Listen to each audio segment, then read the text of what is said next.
Pierre Gasly reignited his feud with Carlos Sainz after the British Grand Prix with a tense altercation.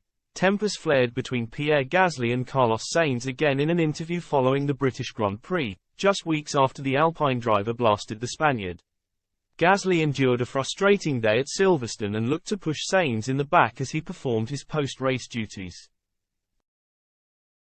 Gasly's puncture after passing the pit entry handed Alpine a double DNF after Esteban Ocon bowed out earlier in the race. It followed an earlier incident with Aston Martin's Lance Stroll, where the Canadian forced him off the track by making contact with an attempted inside overtake on turn 16. Stroll received a 5-second penalty for the incident, seeing him finish in P14 rather than P11.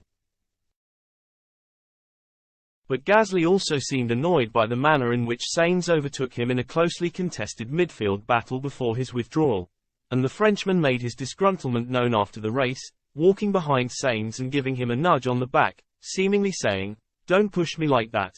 Sainz responded with a smirk on his face, "Huh. Poor thing."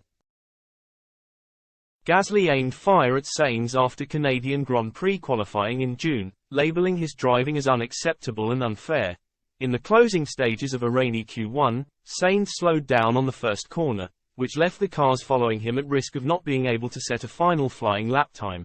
Gasly was forced to run off the track, costing him the chance to set a final time and seeing him dumped out in 17th.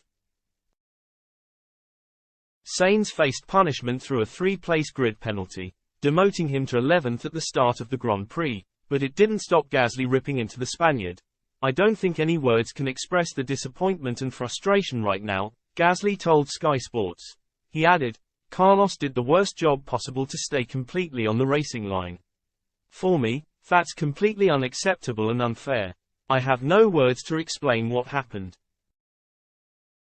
We know that last chicane, everyone is bumping into each other, and you have to pay extra attention.